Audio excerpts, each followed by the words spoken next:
Welcome to another video. Tonight we have 13 stories, from stories of cryptids, ghosts, cab rides, and much more.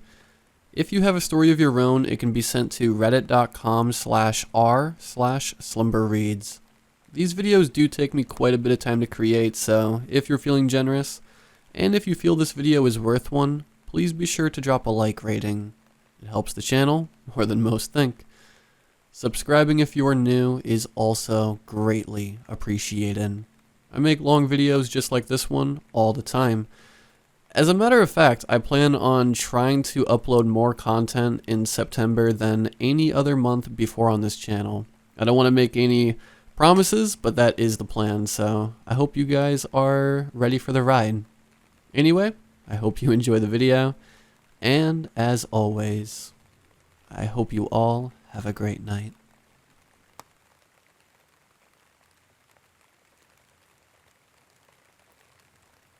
It's currently 6 on a Tuesday morning, and I'm sitting at my kitchen table wondering what I can possibly do about my current situation.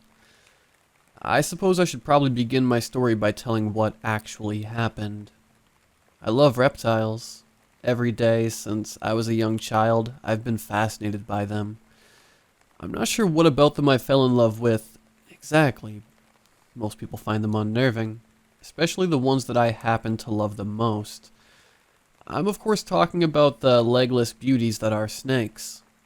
As soon as I moved out of my parents' house and into my own place, I saved up for a Dumerilus boa. I had read all about them, their diet, preferred temperature and humidity, and what size they got to. All of it seemed reasonable to me at the time. I built my own enclosure for one, having ordered all of the materials myself. The enclosure was of my own design, one that could shift sizes as needed while the snake grew to its eventual length of 6 feet. I filled it with plants, hiding spots, and all kinds of decorations to make it truly feel like a chunk of the forest. I wanted my new pet to be just as spoiled as any cat or dog. A few days before it arrived, I bought some various feeders to keep in a freezer for it. I was ready to have that snake. When it arrived that fateful Saturday morning, I was completely overjoyed. I had to resist the urge to begin handling it right away, as I figured it would be stressed from shipping. I looked over the information I had received about my snake. It was female, about 6 months old, and the person I bought it from claimed that it had eaten the day before it was shipped. I took my boa, still in the box, over to its enclosure, opened the box, and watched it slowly emerge. I couldn't believe my eyes at how gorgeous this animal was. She had orange-brown scales with a leaf litter camouflage pattern reminiscent of a timber rattlesnake or a gaboon viper. Her sparkling, unblinking eyes had deep black slits down them, bellying a hidden intelligence. Her movements were slow, cautious, and deliberate. I beamed at her and watched her settle into her new home. After a few hours, she had grown accustomed to me sitting outside of her enclosure. I ended up naming her Sasha, and we lived in peace together for a while. She never tried to bite me once, and I worked with her to make sure that she'd be used to handling. Eventually, it became like second nature to wake up in the morning, retrieve my snake, and have her rest on my shoulders for about an hour while I made coffee and went on Discord to chat with my friends. I love Sasha, but I had something nagging at the back of my mind. I loved snakes, yes, but I felt like with how easy Sasha's care was and how much free time I had on my hands, I would easily be able to care for another animal. I knew what I wanted, something big, personable, and simple to care for. I rescued a sulcata tortoise from a shelter, going through the same effort I went through with Sasha to make sure that its enclosure would be just as grand, except this time it occurred to me that I could set up its habitat outside. I have a fenced-in backyard, with plenty of lawn grass, in an area with relatively warm weather year-round. I went through the trouble of buying some large stones and such in order to ensure a good shady spot for it. The tortoise was a good 2 feet in length when I brought it home. It was male. His name at the shelter was Bruce. I liked that name. Bruce seemed all too happy to be in a wide open field. I was happy that he was happy. Now that you have context for my first 2 pets, Sasha and Bruce, I think you have an idea about what I'm willing to do for my pets, and that I couldn't possibly be satisfied with just 2. I ordered an Argentine tegu about 8 weeks ago. Argentine tegus are large lizards with a generally omnivorous diet and a dog-like demeanor. Not like a puppy, but more like an old, lazy dog. I figured having a lizard around the house would be the final touch to truly round off my collection. I had a spare guest bedroom that I never actually ended up using much, mostly because I have no friends. So I figured that I could repurpose it for the housing of my new tegu. 2 weeks after ordering, the breeder sent in the tegu. I reviewed the information in the text he had sent me prior to sending in the lizard. He was about 2 months old, and the breeder said he has a particular taste for more meaty foods, which seemed reasonable to me at the time. The photo he sent, however, didn't match the animal I had received. No doubt the animal I got in the mail was a tegu, but in the photo, he had a distinct black and white pattern, as Argentine tegus tend to, but this one was completely black all over. I'd heard of melanistic animals before, where their cells overproduce melanin, causing the animal to be black all over, but usually they still have some hints of a pattern. Another thing that struck me as odd about the tegu were its eyes. They were bright blue, which is unusual, especially among melanistic animals. I thought about messaging the breeder about it, but decided against it. After all, the animal appeared healthy and was attentive and alert. I named him Basil, after the first thing I got him to eat when he arrived. Well, to be more specific, it was a salad blend containing a few different plants, but he went for the basil leaves first. I did this because I wanted to see if he would eat plants, or if he would only eat meat. He ate about half of the greens, then walked up to me and laid down in front of me. I gave him a scratch on the top of the head and picked him up to get him into his new room. I set him down and he immediately began exploring inquisitively. It was getting late, so I decided to head to bed. I woke up at about 5 a.m. to the sound of scratching coming from outside my door. I must have sat in bed for a full minute, frozen in fear, before I decided to go investigate. I had no clue what could be making that sound. None of my animals could have escaped their enclosure, and even if they had, only one of them could have made a sound like the one I was hearing. I opened the door just a crack to gaze out into the hall. I saw a flash of blue in the hallway. The same bright blue that I found so odd just a few hours earlier. Basil had just rushed from my door down the hallway and to the left, to the kitchen. I brushed it off at first. I'd probably forgotten to close the door when I put him away for the night, and that's how he had gotten out, or that the latch on the door could be faulty, but something about the whole situation just felt off. The blue eyes I had previously found calming had been unsettlingly bright for it being so dark, as if they were glowing. Regardless, I had to get Basil back into his room. I slowly crept down the hall, trying not to alert the lizard that I was there. I didn't want to spook him and send him running underneath the refrigerator or something. He was only about 8 inches long at the time, so this was a reasonable concern.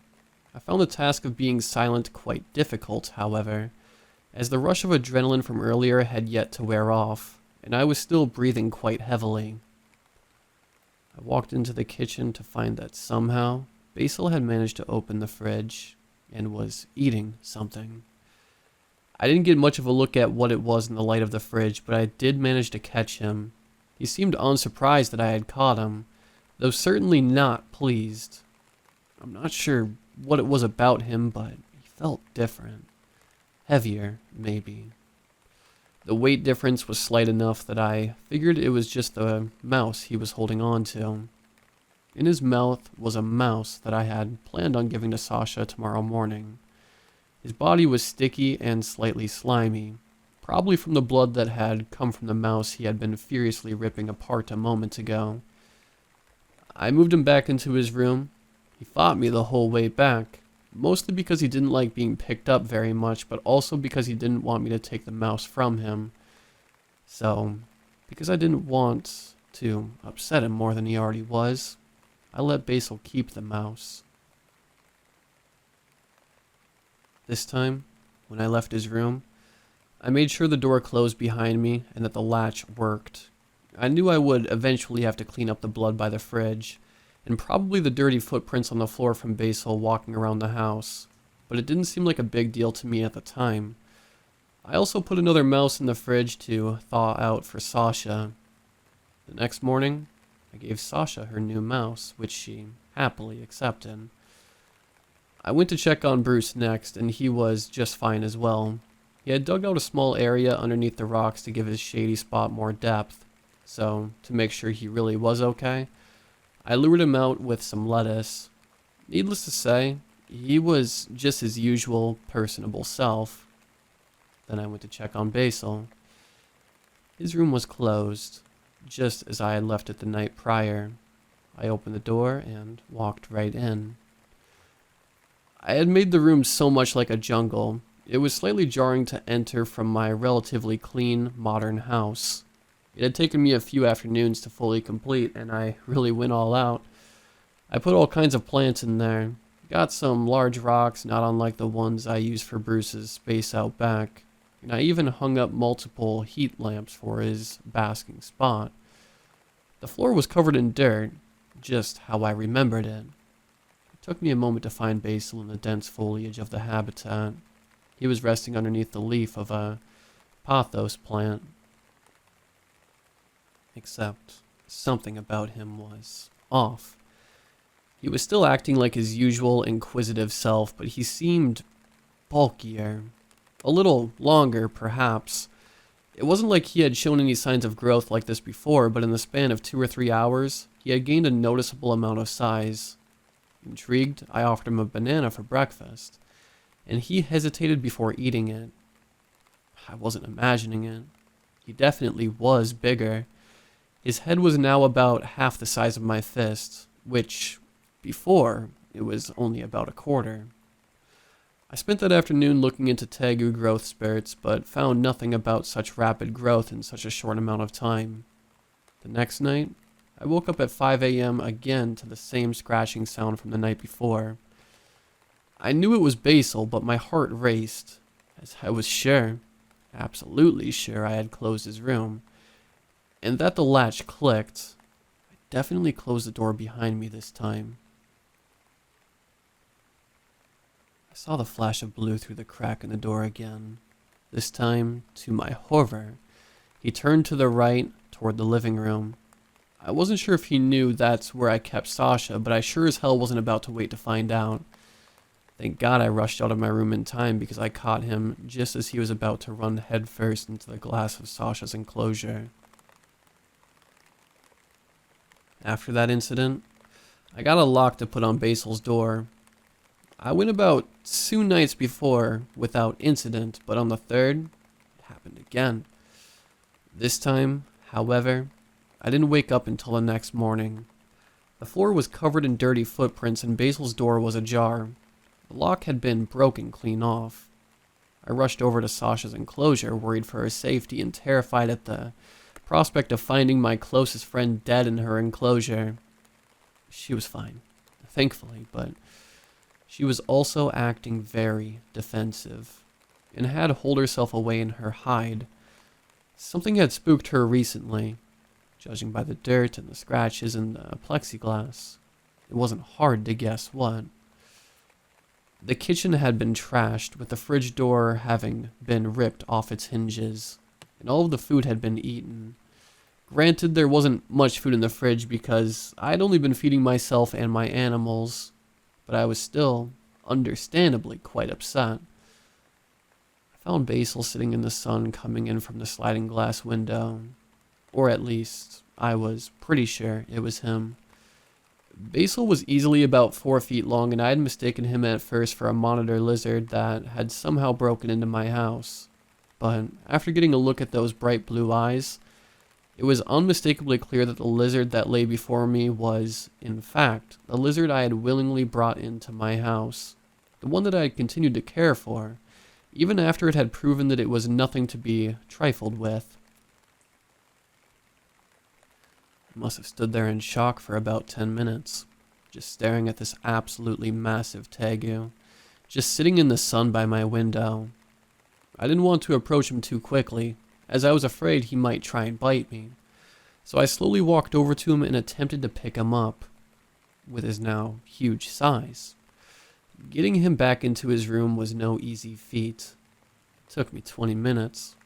On the bright side, at least he didn't try to resist me, instead simply looking up at me, mockingly. I could tell he was proud of himself. I found it so hard to be mad at him, even though I knew that he was dangerous to me and my animals. Over the next few days, I messaged the breeder I got him from and asked him about how this kept happening. He saw my messages as soon as I sent them, and then promptly blocked me. Just great, I thought to myself. Now I have this giant lizard that grows when it eats and can open doors. I didn't know what to do. I didn't want to just pawn him off on someone else because then I'd be the monster that doomed a buyer to a reptile they weren't ready for, which is incredibly irresponsible. I didn't want to kill him because I still loved him, and I wasn't entirely sure I could, even if I wanted to. I figured all I could do at the moment is wait a bit longer to think of something. I bought a new lock for Basil's door and I made sure to keep a stock of food for him. Things went relatively smooth for about a week and a half. Yesterday evening, I went to go do my routine reptile maintenance, checking up on Sasha, Bruce, and finally Basil. Over that week and a half, Basil had grown to an astounding 8 feet in length.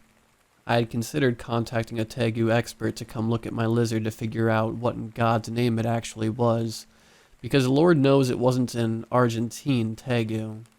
Basil had to have been some new species or something.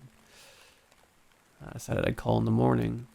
In the meantime, I decided to make my way to bed for the night, and hope that the locks would work again as they had for the last few nights. 5 a.m. I woke up to the sound of something huge bursting through a door, followed by the sound of shattering glass. I really wanted anything but to get out of bed at that moment, but I knew that if I didn't, there was a good chance that Sasha or Bruce could end up dead, and that thought alone sent me running, to ensure the safety of my animals and, to some extent, myself. I got up and ran into the kitchen just in time to see the bright blue eyes of the monster that I had raised myself staring at me through the wreckage of my now destroyed sliding glass door. He looked at me with eyes that were easily the size of baseballs, and I looked at him with my normal-sized eyes. My heart was pounding so hard in my chest at that moment that I feared it would burst through my ribs. I have no idea why he didn't dive back into the house to eat me. And even more, why he didn't stop for Bruce on the way out. He simply stared at me and ran off into the night. It's currently about 6 a.m. and I have no idea what to do. There is a massive lizard currently running around my neighborhood, and I have no way to know if it can be stopped, or even who to call. I am truly at a loss. I'm dreading the calls I'll have to make to the police, and I'm even more dreading the possibility that I could have my animals taken away from me for a rookie mistake that I made. I should have sent that stupid lizard back to the breeder. Whatever I brought into my house 8 weeks ago wasn't an Argentine tegu. My only hope is that there isn't more than one of whatever Basil is. Whatever it is. At least, for the time being, Sasha and Bruce are okay, right?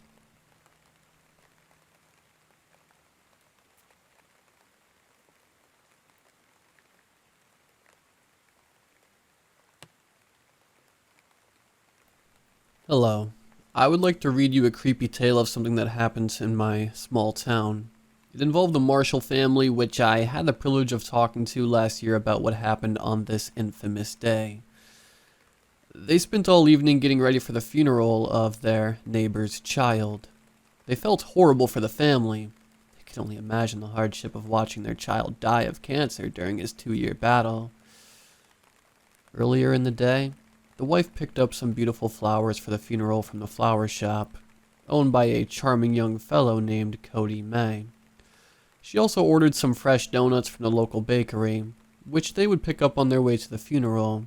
She wanted to be as lovely as possible, and while she knew donuts and flowers wouldn't cure their pain, it would hopefully show them that they care.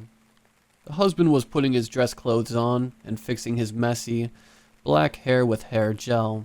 He felt odd showing up even though he knew he had no choice because not going would be very disrespectful.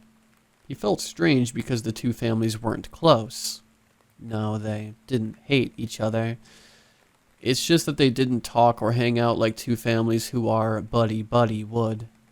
The wife was getting their 7-year-old son named Kelvin dressed up. Kelvin wasn't happy about going to this funeral. He never played with the boy who died, and since his grandpa passed away just 2 years prior, he's been scared of funerals. No human likes them, but when you're 5, looking at your nice grandpa laying in the casket, and you're trying to comprehend just what death even is, it can warp you. Everyone was in the SUV, including the flowers. They stopped at the bakery and picked the donuts up, just glazed, of course. As the husband drove towards the chapel, he could smell the glazed donuts. They didn't know which kind to order because they had no clue what kind the family would like.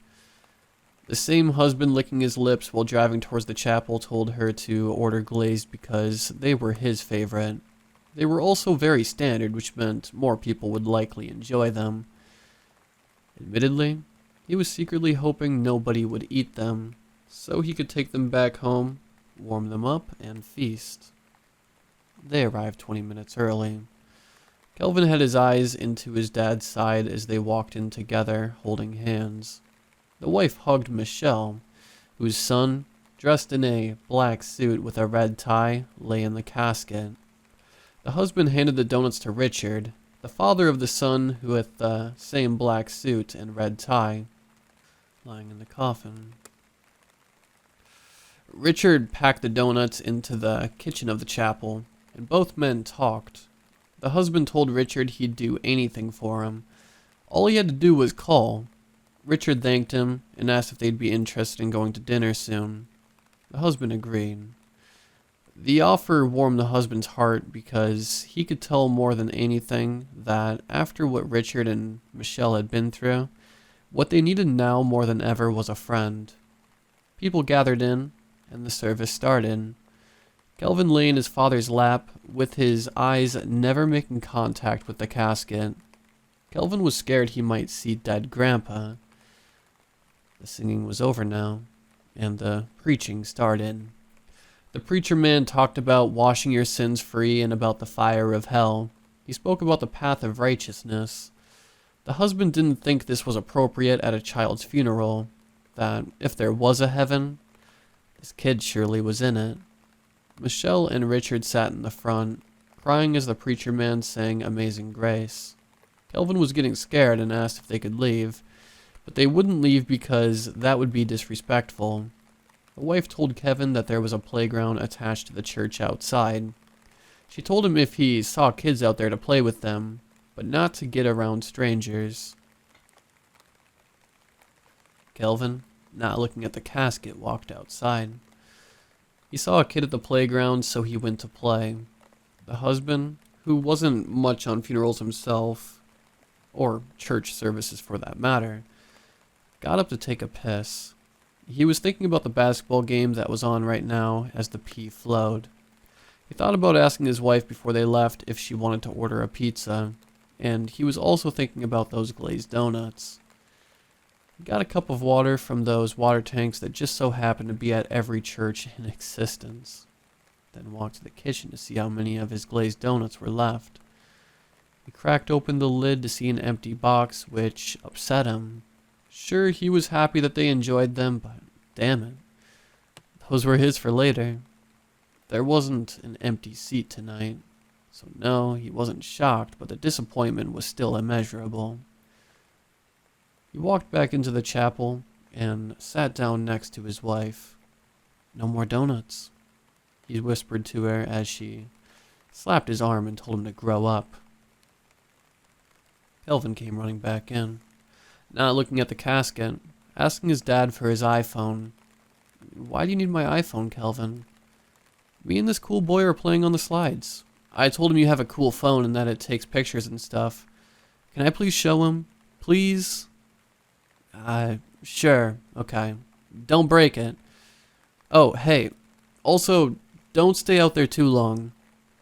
"Okay," Kelvin said as he ran out the front doors. After about 15 minutes went by, and the preacher picked back up on his talk, he warned the sinners in the crowd to seek God's light and to be born again. He told those in the audience that the world would end soon, that God was warning everyone before it was too late. Kelvin ran back in with a smile on his face and hopped into his dad's arms. He asked Kelvin why he was so happy. "Me and the boy took funny pictures and had so much fun," Kelvin said as he quietly, yet enthusiastically as he could. "Oh, great, honey. You made a new friend?" the wife said. "Yeah, sucks he had to leave. He was cool." The husband asked him to show him the photos, partly because he was bored with his preacher's sermon. Kelvin turned on the phone and opened the Photos app. The husband grasped the phone from Kelvin and stared at the little boy in a black suit and red tie, sitting next to Kelvin. Horror set in when he realized the boy in the photo and the boy in the casket were the same person.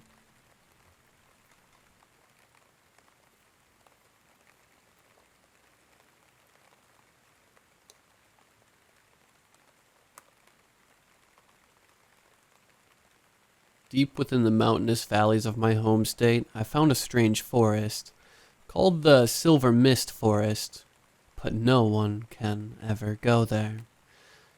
I stumbled upon it one evening while hiking through the wilderness back in 1998.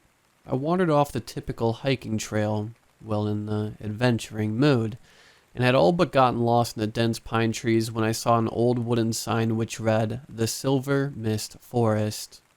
Cautiously, I journeyed further into the woods. I had with me a compass and one of those old emergency satellite phones in case I really needed to call for help. I headed east and kept walking, traversing the rough terrain. I must have been caught up in my own mind or in some kind of daze because, for whatever reason, I kept walking and walking without realizing how far I'd gone in. A bizarre atmosphere loomed over me as I walked deeper into this troubling environment. Before long, it was getting dark and a thick fog was rolling in from a nearby hollow. The fog scattered across the mountain, obscuring the places in between each tree and turning it into a maze of obstacles. An odd feeling lingered in my mind. Maybe it was paranoia, but I swear I kept hearing someone behind me, stepping with me every step. I didn't expect to be there at dark. I tracked onward, aided only by a small keychain flashlight from my car keys. Then the footsteps got louder and faster. I looked behind me, peering through the cloud of fog, but I couldn't see a thing. By this time, I decided it was a good idea to head back. I turned around going west, but the noises seemed to follow me. Every shadow and shape in my path seemed a potential danger as paranoia gripped me. The darkness echoed its blank and hollow emptiness at me in waves. My imagination then decided to mess with me. The idea that perhaps a bear or some other animal was the cause of these noises entered my mind, and once it was there, I couldn't shake it. The footfalls seemed to grow closer, and my sense of danger heightened. In sudden panic, I made the mistake of running. In a full sprint, I took off, passing through the mist and dodging the trees. Embarrassing as it is to admit, I was genuinely in fear for my life. Something about this place really had a hold on my psyche.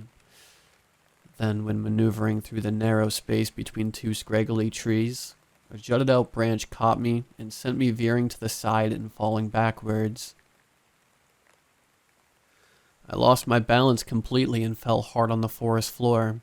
I laid there for a moment, catching my breath, and looking up into the sky beyond the tall trees as the natural light faded.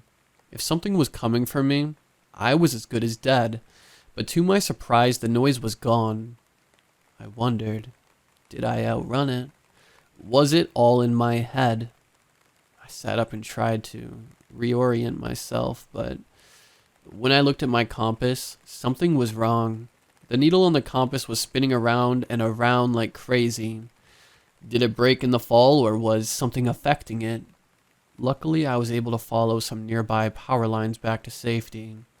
As I came closer to the main trail, my compass oddly started working again. I made my way back to my car just as the stars came out to decorate the night sky. As I drove off, I saw an unusual light in the sky. It wasn't a plane or anything like that.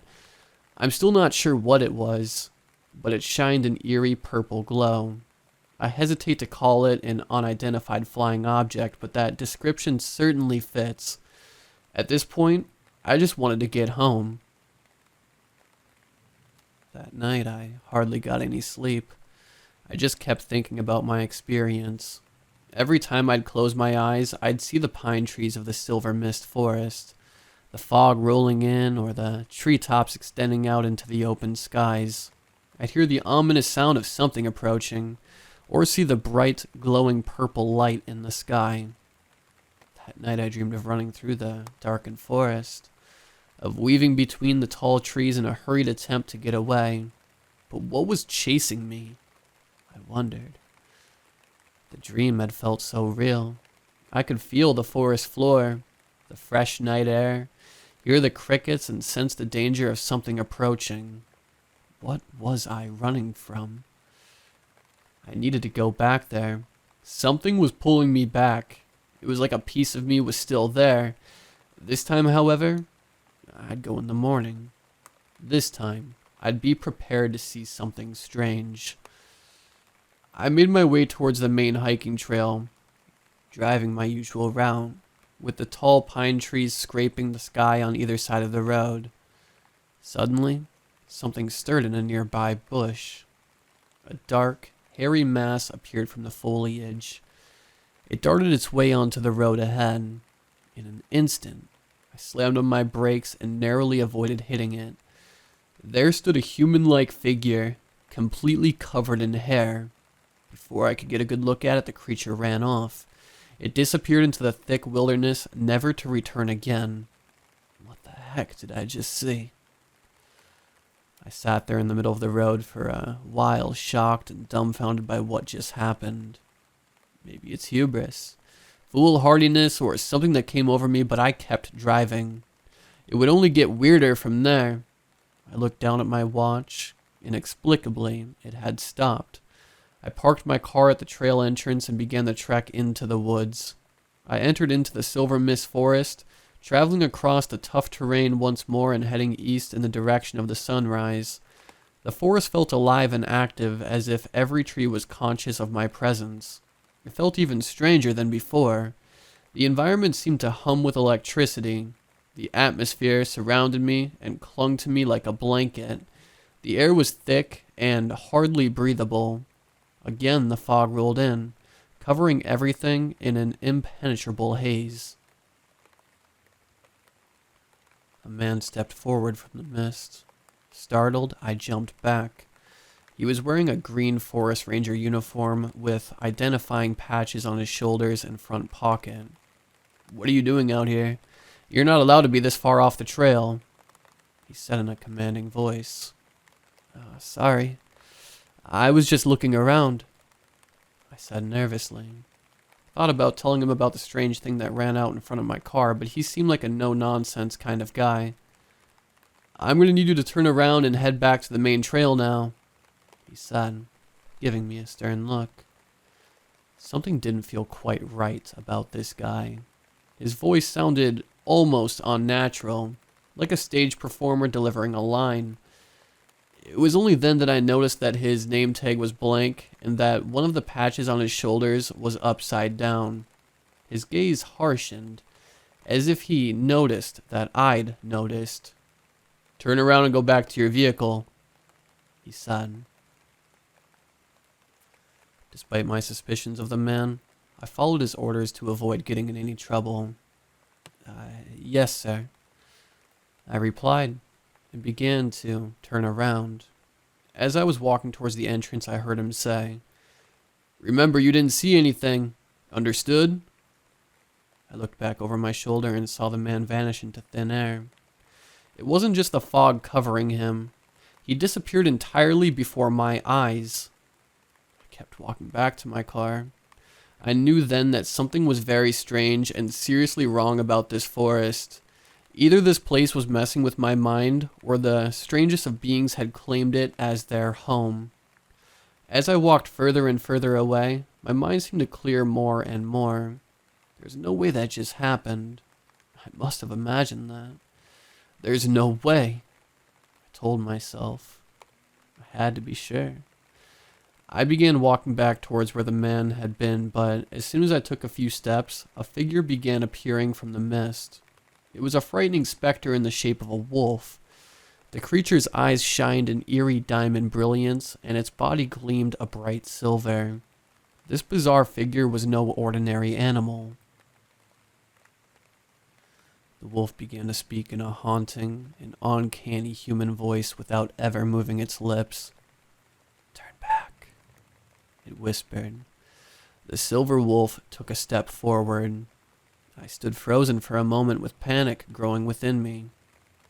"Turn back," it said again, increasing in volume. I could hear the sound of it speaking both in my mind and in my ears. The specter walked towards me yet again. I got the most intense feeling of fight or flight I've ever gotten in my life. "Turn back," it wailed. I took off running as fast as I could all the way back to the main trail. A primal and animalistic need to escape consumed me. I scrambled to the sanctuary of my vehicle and got in. I hurriedly pulled the door closed. As I drove off from the trail entrance, I saw something lift up from beyond the pine trees. It was much larger than any bird. A man-sized winged being. The giant bird glided effortlessly through the sky. It moved with all the ease of a fish swimming through water. Its wingspan was massive. As it swooped lower, I saw that it had light gray skin and glowing red eyes. It scowled down at me. The creature began to follow my vehicle as I drove, as if seeing me off and making sure that I was leaving. It circled above a few times and then flew off, vanishing out of sight. I drove away at full speed and went straight home. I never went back there again, but to this day, I routinely think about that forest. I still see that place in my dreams at night. I asked around to my friends to see if they've ever heard of the Silver Mist Forest, and to my surprise, some of them had stories. They told of whispery voices and singing that led them out of the forest. They told me of unearthly glowing objects and flashes of light out of nowhere. They said electronics would mysteriously stop working as if there was some sort of interference. One of my friends said that she'd been hiking through there when suddenly she got the odd feeling that she had to leave. That theme repeated in all their stories, the thought randomly popping into their minds that they had to get out of there. It was as if the forest had its own way of keeping you out or letting you know that you shouldn't be there. Another friend of mine told me that he'd gone camping there, only to wake up with his tent back on the main trail. The Silver Mist Forest is the strangest place I've ever been. The word haunted doesn't cut it. It's a mystery that pulls you in but turns you away before you can understand it. It shines in the distance of our knowledge but fades from sight when we approach. It's a place off limits to reality. A place that human beings aren't allowed to go. The reason I felt compelled to tell about this decades later is that a few days ago, I saw a news story about that area which said that a massive fire ripped through that forest, burning away everything in sight. I don't have to worry about some idiot like me reading the story and heading out there now. That's the end of the Silver Mist Forest. Whatever was there has taken its secrets with it. However, it's not the only place out there like this. I know it's not the only place. You should be aware of that. There are places on this earth where monsters roam, where unexplainable lights glow in the night sky, and where people and animals aren't quite what they seem. You just have to know where to look, and sometimes, if you're like me, you'll find it by accident.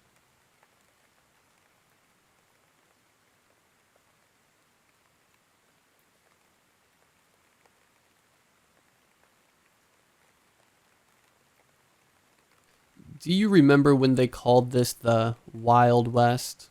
Do you remember how once the internet was a patchwork of chat rooms and little sites? Strangers gathered around campfires and oasis. Most of those fires have burned out now. The watering holes have dried up. The big social media sites laid down their rail lines. And all the little sites they left behind turned into ghost towns. Do you ever wonder who stayed behind? I think I know now. I received an email recently from a dead site. My browser hardly knew what to do with it. The formatting made it flicker and crash. I recognized the address, though. I recognized the name. I only read the first line. It read, "Come back, come back, come back, please. Come back, please, please, please." When I was a teenager, I found this little forum dedicated to a canceled sci-fi show. There weren't many people on there, just the fanatics like me.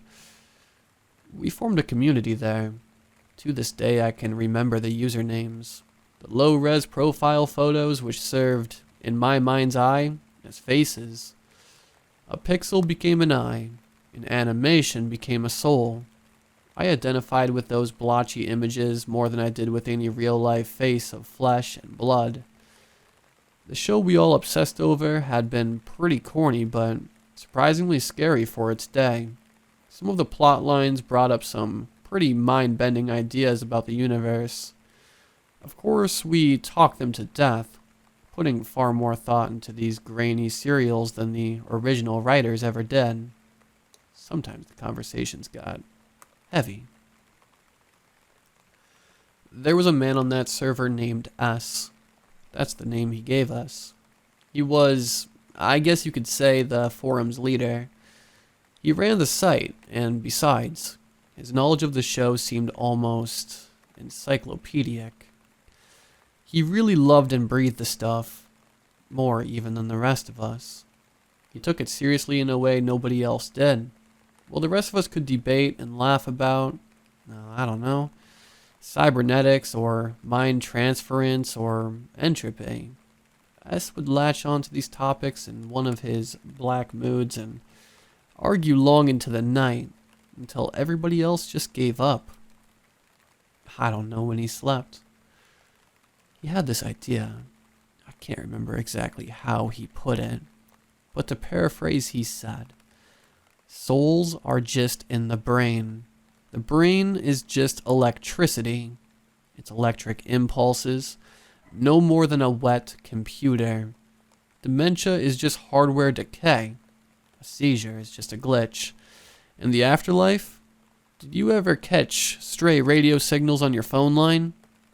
That's all it is. A ghost in the wires." At first we found him peculiar, but entertaining. Later we found him exhausting. Last we found him scary. One day, S started emailing me directly. Weird stuff. Some of the same stuff he said on the forum. But a lot of it was weird details about his private life. He told me that he was depressed. He told me that he loved me. He said he might kill himself if I wasn't there for him. He scared me. Soon the other girls got to talking. Sure enough, he was telling us all the same thing. We spilled the beans on the forum. S blew up on us all, and the next day, the forum was locked to invite only. None of us got an invite. But for the next few weeks, S kept sending me emails. They only ever said, "Come back. Please come back." I never replied. Eventually, the email stopped. Until now. When I got his latest email, after the years of silence, I tried to ignore it, but curiosity called me. Curiosity and something else. A sort of morbid nostalgia. I scrolled down, expecting an explanation or a rant. Instead, I found a username and a password. An invite. Unable to help myself, I returned to that old forum. I had to dig deep like a shipwreck is slowly consumed by sediment. The cyber sprawl had buried our old site. When I found it, the outdated page design caused my browser to rebel. I couldn't believe it was real. Exactly as we had left it. Doubting myself with every pressed key, I input the details from the email. The website took a long time to accept them. I pictured an ancient machine shuddering to life, casting off dust. Eventually it let me in. I saw all those ancient threads, exactly how I remembered them. They had not been tidied or changed since my teenage years. They were all as they had been. Pages upon pages of nonsense threads, all dated from the late 90s. I felt the shudder of that morbid nostalgia. There was only one unread post. A single thread, dated later than the others by a matter of weeks. It was pinned to the top by S himself. I opened it, the first person to ever do so. Feeling like Carter breaching the Egyptian tomb. The page shuddered to life and I read it. Come back. It started. Please come back. And I read, scrolling with growing dread as I realized what I was reading. I read as it descended into incoherence, into ranting and raving and the bitter lashing out of a paranoiac. It was S's note, his suicide note.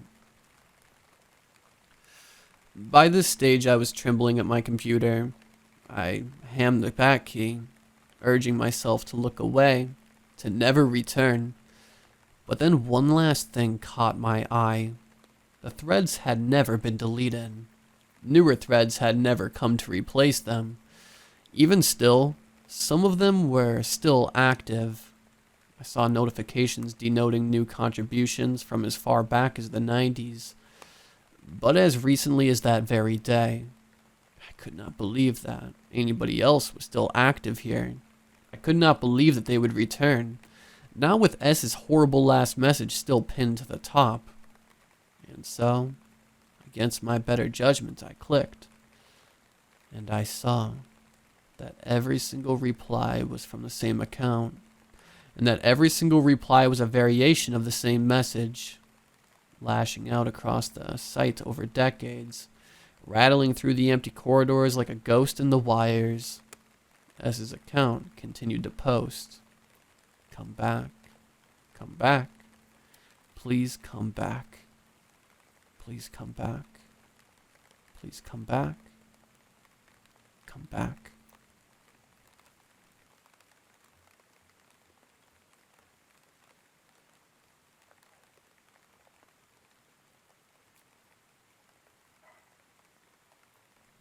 There used to be a vending machine right on the corner of the sidewalk at the intersection of 5th and Washington.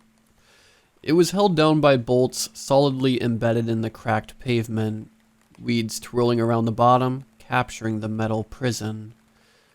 There was only one establishment on that corner, an old car repair shop. Every light contained in the abandoned building was shattered, with merely a few dim, flickering street lights keeping the area partially visible. Walking by, you could hear the buzz of electricity resonating through the building's core. The beams, bolts, and bars of its structure were illuminated by the flickering, almost as if its skeleton was visible through the skin walls of brick. I remember the Appalachian winds breezing through my coat with ease, chilling my bones and resting under my skin. Uneasiness tugged at me when I noticed the distant absence of the area's usual chatter. Being so close to the mountains, my ears had become numb to the sounds of nature. The birds chirping and locusts buzzing. They've become white noise in my head. To have it stripped away, left with only the howling wind, jarred me. I stopped walking to close my eyes and search for the comforting buzz of life beyond the angry air. Nothing. No chirping. No buzzing. I could not explain why, but I felt itchiness. Discomfort at the prospect of my environment drastically changing in such an inexplicable way. Even in the bouts of dark, heavy rain, I've always heard that familiar hubbub. It was dark, though, getting darker, and the knowledge of my phone battery rapidly depleting had me opening my eyes to continue home. I think that's when I noticed it. The vending machine, I mean. A thought trickled the back of my mind as I tried to recall if I had ever seen one here before. But I came up empty. I had only taken this route a couple of times, though, typically in the hurry of daylight, with every bullet on my to-do list pulling me back into worry.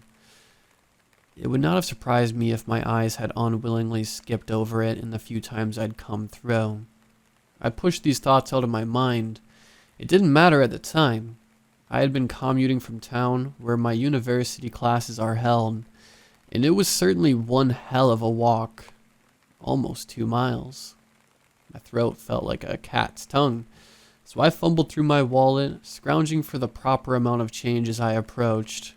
The subtle, buzzing glow of the building normally would have given me comfort, but I could not shake the feeling of what I can only describe now as intuitive doom.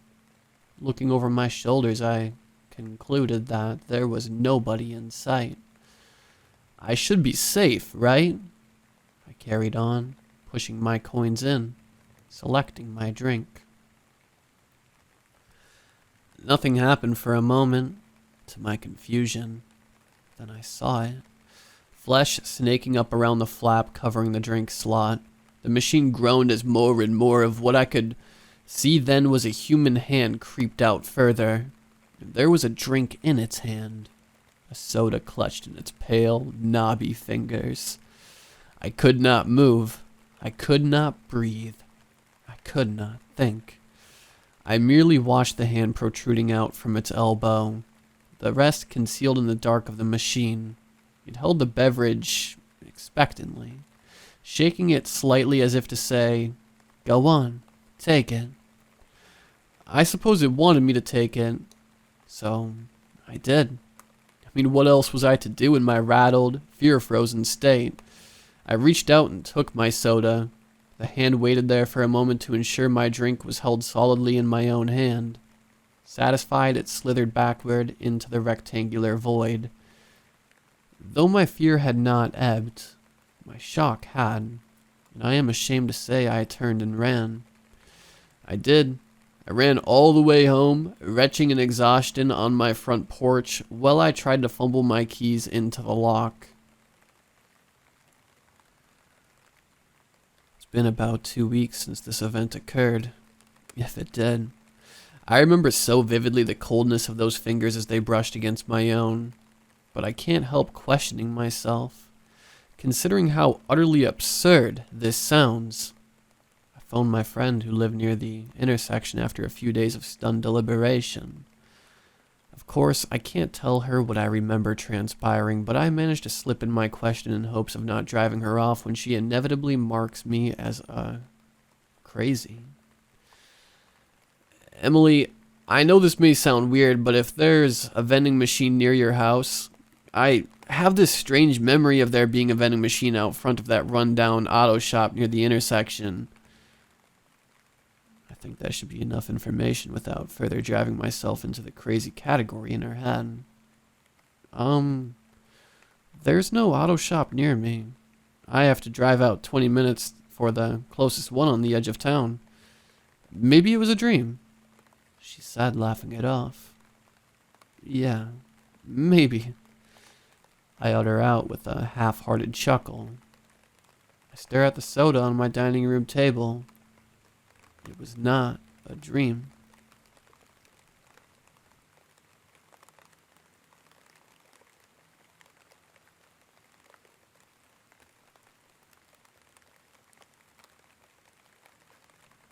My friend works as an Uber driver, and he gets a mysterious call to pick up a woman at Woodlawn Cemetery around 2:30 a.m. at night.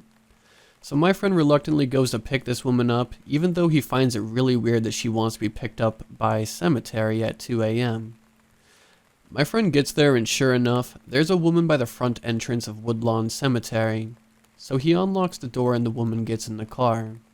My friend asks the woman, "Where do you want to go?" Because she gave a very general description in that app. She says she wants to go to the West 168th Street. So he asks her for the building number, but all she gives him is the area code 10452. I think it was weird because, at the same time, okay, whatever. She paid me. He proceeded to take her to that destination. As my friend is driving this woman to her destination, he attempts to make small talk with the woman several times. He is usually quiet, but it being late and him being a little on edge, he decides to try to get her to talk in order to calm himself down a bit, but the woman remains silent the entire ride. As they get closer to the destination, he is becoming relieved to be getting to that point where he can let the woman out of his car, so he can get the hell home himself. However, as he's on the Bronx River Parkway going through exit 10, he begins to feel a tap on his shoulder. The woman finally speaks and says, "Here's your tip." He sees a $100 bill and two $20 bills in the woman's hand, but he declines to take it because it's a rather large sum of money, and he finds it to be too much for what was already the strangest ride he's ever had. So he declines by saying, "I appreciate it, but that's okay. You paid me on the app." The woman proceeds to say it again. "Here's your tip." My friend declines again, still keeping his eyes on the road, saying, "Ma'am, it's really okay. I can't accept that." But rather than recoiling her hand, the woman says a third time, "Here's your tip." Only her voice was completely different this time. It sounded raspy, like she had something in her throat. So my friend turns around to tell her, "Look, I appreciate it, but I can't take the money." But just as he's about to say something to her, he notices that the woman who got into his car no longer looks like the woman who got into his car. Her skin is pale white and wrinkled. Her eyes are void of all pigmentation, and her clothes are dirty and tattered as if she crawled her way out of the grave. She looks like a corpse. Startled, my friend lost control of the wheel and he crashed the car into a telephone pole, blacking out. When he came to, he was in Our Lady of Mercy Hospital, in a bed. He asked the attending nurse who was in the room at the time, "What happened?" And the nurse proceeds to tell him that he was in a car accident. He then asked about the woman in the back seat. The nurse, thinking he was delirious, said that there was no woman in his car. He was the only one that was brought in from the accident, and that what he saw was probably just his mind playing tricks on him. It was around 2:45 a.m. when he crashed the vehicle. She then mentions, though, that this isn't the first time in her tenure as a nurse that people were brought in after crashing their car in that specific area. At first, these crashes were thought to be due to the poor shape of the bridge, so the city had work done on the bridge. But car crashes kept occurring over the years no matter how many signs were put on that particular bridge or how much work they put into it. Eventually work ceased and residents around that area stopped crossing that bridge after a certain time, believing it to be cursed. So my friend proceeds to ask about the other drivers, only to find out he is the first survivor of these crashes. Everyone else was in far worse condition than he was when he was brought in and never stabilized. They also all happened to be men.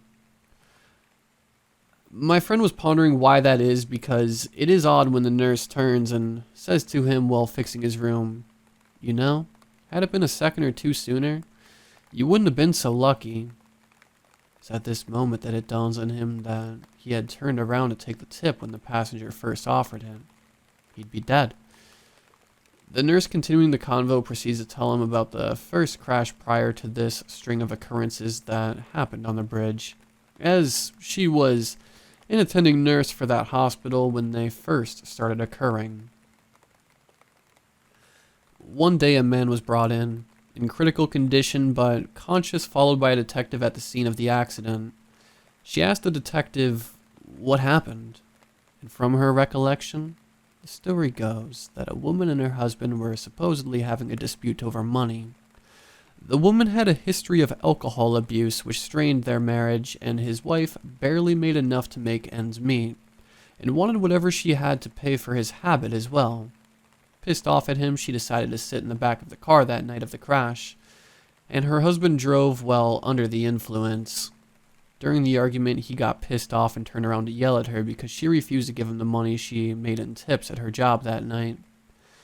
He inevitably lost control of the wheel as he turned to yell at her. She died in the crash, and he lived. When they conducted the autopsy on her, they found in her clothes a wallet with $140 in it. All she had to her name. My friend, shocked, stopped the nurse and told her that was the same amount that the woman offered me before I crashed the car. So naturally, thinking my friend was still out of it, she tells him to go back to bed. Just get some rest. As my friend tries to go back to sleep, while the nurse continues preparing the room, he's watching her clean up around the area when she walks up to the vase near the door. She notices something under the vase. She picks the vase up, and at that moment, she lets out this blood-curdling scream, and she runs out of his room. At this point, my friend is startled. He gets up and unplugs the monitor that shows his vitals, walks to where she dropped the vase, walks around the broken glass, and picks up what was under that vase. It was a card with $140 inside. Written on the card was a simple sentence. It said, "Here's your tip."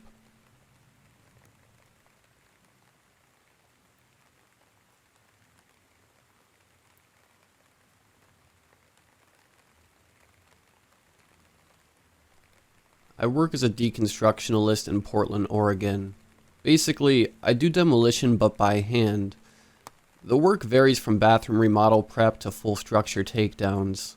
As such, I tend to work in very old buildings, some as old as 120 years. When we take down a full structure, we cut the power and the water, so it tends to be dark for a while depending on where you're working. It's also quiet when you're alone. Taking down a house feels strange. Walking through empty rooms where you can see shadows of old paintings on the walls, scrapes on the floors from bed frames and chairs, door jambs marked with long-forgotten children's heights. All these signs of lives lived in the background. You find things sometimes, items left behind or stashed in walls and ceilings. I heard of somebody finding $20,000 in a couch once. Personally, I've never found money. Old pennies sometimes, from 1940 and newer. I found a Playboy hidden under layers of insulation, touting Sylvester Stallone's leading lady's naked body. Old shoes, old knives, old journals. All things nobody ever thought would be found. When it comes to the actual demolition, well, it's kind of like autopsying a gigantic corpse. You feel like a butcher. laying plastic around the house to collect the flakes of lead paint and shattered siding that fall off during the course of the work. Indoors, you start by skimming off all the light fixtures and switch plates, leaving empty holes into the darkness beyond, trailing ragged wires like the dead nerves of pulled teeth. Then you start knocking out drywall, or in the older houses, lath and plaster, skinning back everything to the framing, pulling out rolls of yellowed pink insulation like fatted muscle to expose pipes and wires running through the walls like nerves and arteries. Some houses, it's kind of a relief. They sag in on themselves, ready to drop and go happily with the slightest encouragement. Architectural mercy. Some houses, though, they hold on. They fight you every inch of the way. Bent over nails snag on your shirt, on your exposed flesh, tearing and scratching. Aluminum flashing holds tenaciously against your wrecking bar.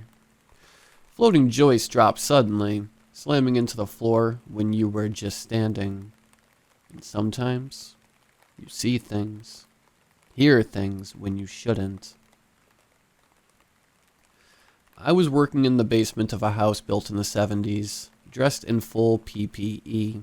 I was knocking out walls and had dropped for a breather, resting my bar against the exposed studs and knocking dust from my gloves.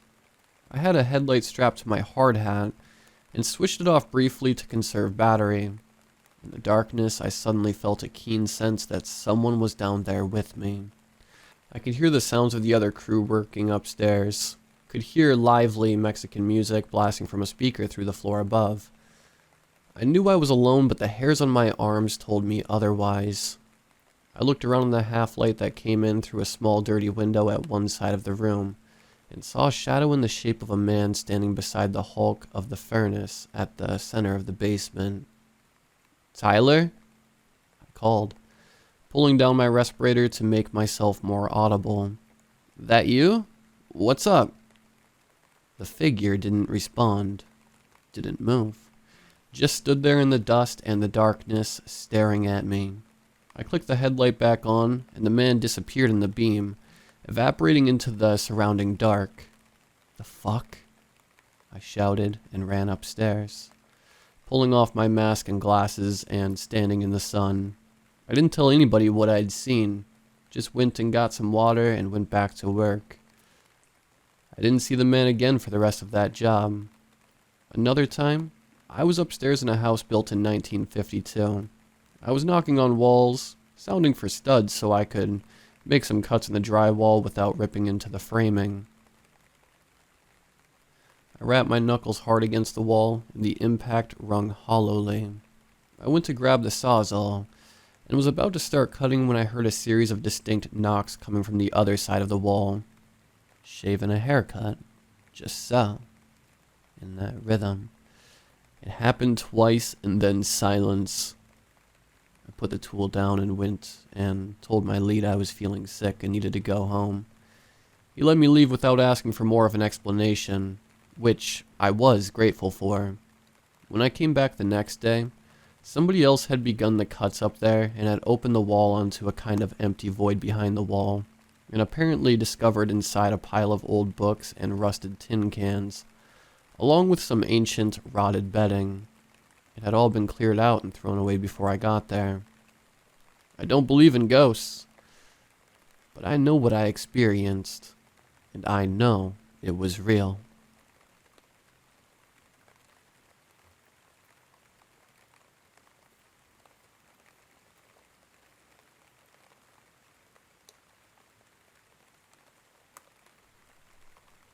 The town where I live, somewhere in the northwestern part of the U.S., surrounds a very big lake almost the size of Lake Tahoe. My town, which I'll call Pine Ridge, is located in a densely forested area and has a population of about 25,000. Tourists flock here every summer because of the hiking trails and, of course, our breathtakingly beautiful lake. As I stated before, the lake is almost the size of Lake Tahoe, and just as mysterious, earning the nickname Rejection Lake, for reasons I'll explain later in my story. See, there is a rumor that the lake is cursed after a young woman drowned some 60 years ago. Some of the townsfolk believe that she was actually murdered. The lake itself is something of an anomaly because you see in one half of the lake people never drown like an unseen force pushes them up anytime somebody goes under, hence the name Rejection Lake. Now, on the other half of Rejection Lake, the dead side, there have been maybe over 500 drownings in the past 60 years. And people who managed to survive claim to have felt something grabbing their legs trying to pull them under. Nobody knows why this phenomena occurs, but some of the old-timers believe that it has something to do with the young woman drowning, which could just be an urban legend. Anyway, people claim that on the dead side of the lake, nothing lives, no fish, nothing but in actuality. There are about 20 cabins and several houses that surround the dead shores, including my best friend Mike's house. Now, Mike claimed to have seen some weird stuff, like one night around 10 p.m., he was outside with his two dogs, Max and Cody, when both dogs ran onto the docks and began to bark furiously. "What's the matter with you guys?" he asked, and then, just as he saw this very bright light coming from under the lake, it lasted for maybe a few seconds before it vanished. Then after that, he quickly grabbed his dogs and ran back to his house. Another time Mike was home alone with the dogs. His parents were out of town for the week. It was about 1 in the morning, and he was watching a movie when all of a sudden, he heard what sounded like rocks being thrown at his house, which lasted for several hours. Mike used to throw some crazy parties at his house too. It was during one of these crazy parties that a friend of ours, who I'll call Rob, decided to take a late night swim, despite the lake's reputation. All of a sudden, he let out a blood-curdling scream, prompting us to drop what we were doing. Rob nearly drowned that night, and when we managed to pull him out of the water, he was trembling. And to make matters worse, I swear, I saw what looked like a hand mark on his legs, but I never told anybody. Afterward, he wasn't the same and refused to talk about that night, or even coming over to Mike's house. A week later, he and another friend of ours were over at Rob's house when he got up to get them something to drink. Our friend, who I'll call Sean, happened to glance up at the mirror in Rob's living room, and what he saw in the reflection scared the hell out of him. You see, there was a woman on Rob's back, which could only be seen in the mirror. That was about 3 years ago, and Rob has since moved away. Anyway, I decided to share my story with you because a few weeks ago, the drought has dried up Rejection Lake, uncovering old buildings and houses, with bodies actually still in them. I finally learned about Pine Ridge's long dark secret. You see, about 60 years ago, some rich landowners wanted to build a resort near Rejection Lake, but the people of Old Pine Ridge refused to leave. So, drastic measures were taken and it was decided they were going to flood Old Pine Ridge, with or without their permission, nearly killing everybody. Now, the spirits are free from the lake to seek the descendants of those people responsible for their deaths. Oh, and a side note, after doing some research, I discovered that my friend Rob was in fact the great-grandson of one of the rich landowners.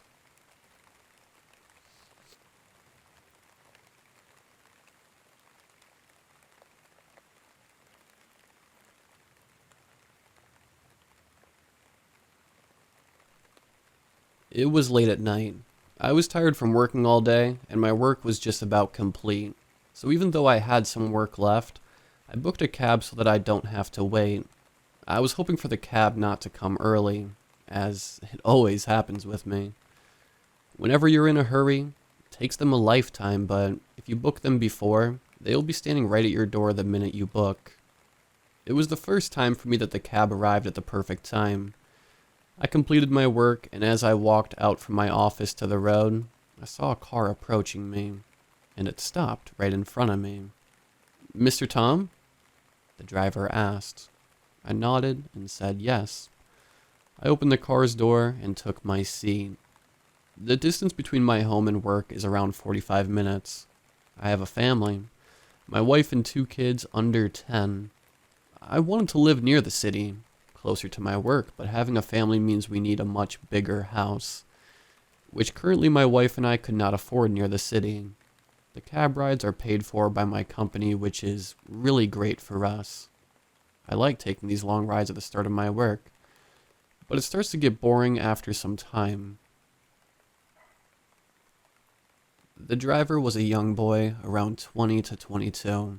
My guess was a college student doing part-time. He seemed to mind his own business while driving, which I appreciated. I liked reading books while commuting, but today I was really tired and wanted to relax. So I opened my side of the car's window and enjoyed the cool breeze coming at my face. The cold wind rushed to my face on the night of summer, and my tiredness made me doze off. The car bumped into something which woke me up. I checked outside and we hadn't come far from my office. I might have dozed off for about 10 to 15 minutes. However, I was unable to fall back to sleep even after trying. For some time I just stared outside the car and was bored. The driver, noticing my sleepy and bored face, said to me, "Would you like to play a game? It's really fun." I was confused and intrigued. "Yeah, sure," I replied. "It's simple. You have to guess the gender of the person who would cross us next. We would take turns. Each correct guess gets you a point, and a wrong guess gives your opponent 1 point. The winner would be whoever gets the most points before reaching the destination." Okay, seems simple enough. So, let's play. Who should start? Since it's your first time, you can take the first guess. Oh, alright. I guess the next person driving towards us will be a man. Soon enough, a car was coming towards us from the opposite side. Both of us took a peek at the driver, and what do you know? It was a man. It gave me my first point. Alright, you get 1. Now, my turn.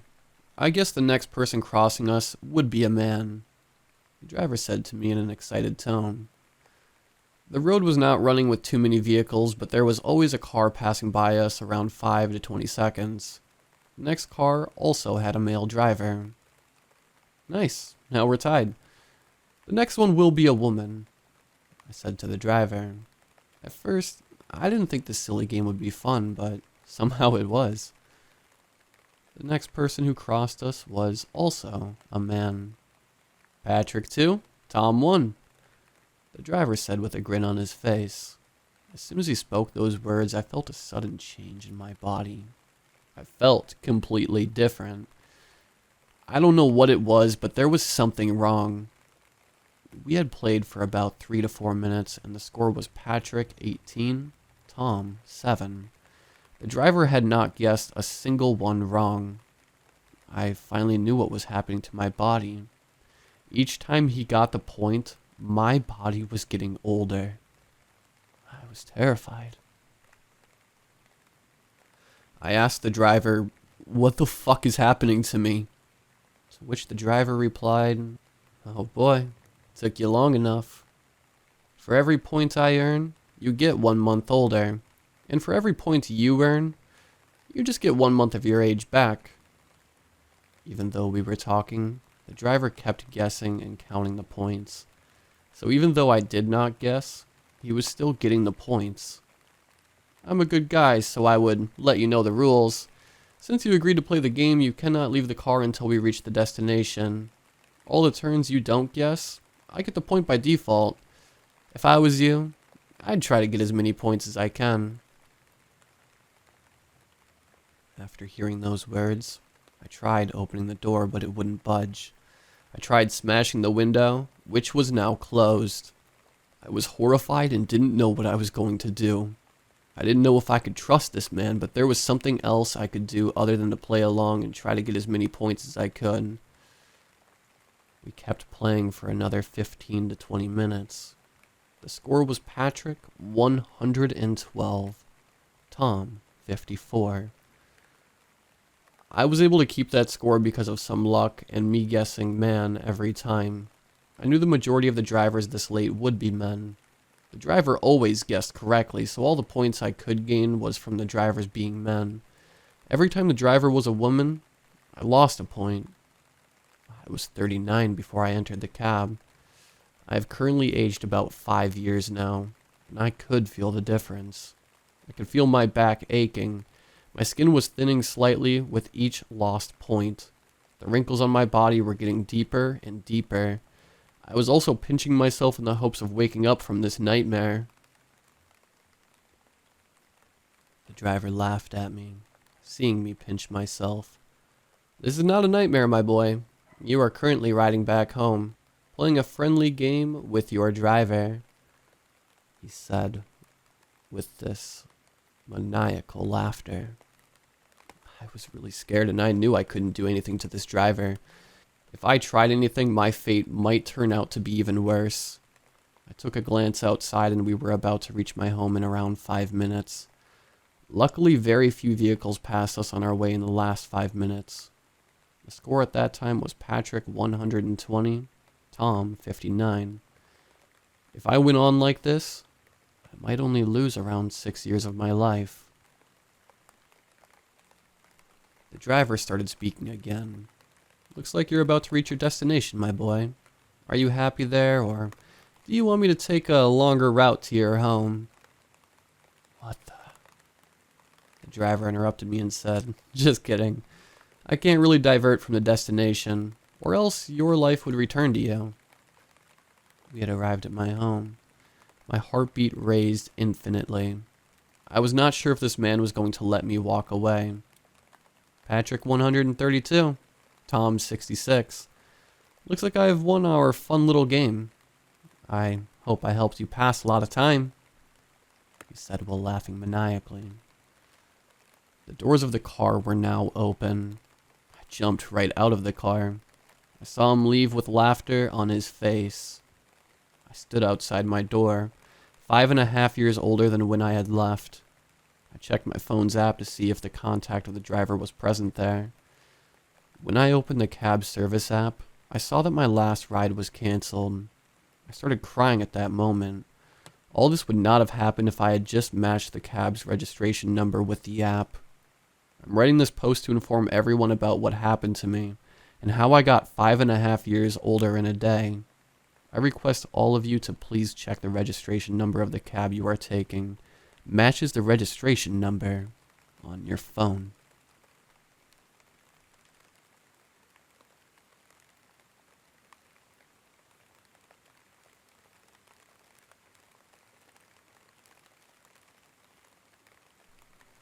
How do I explain this? If I tell you, will you please believe me? I hope you will. Call me crazy, call me sane, call me a believer, call me an attention seeker. Call me whatever you please. It is only due to other experiences that I have had the courage to post this in the NoSleep community. But I beg of you to listen to what I tell you. Because they're real. They are very real. As real as my shaking hands as I write this. The things, the creatures that inhabit the forest at night. It all started when I decided to go to a survival camp that would last 10 days. We met at a campground with a group of 5 other survivalists and a group leader and his assistant.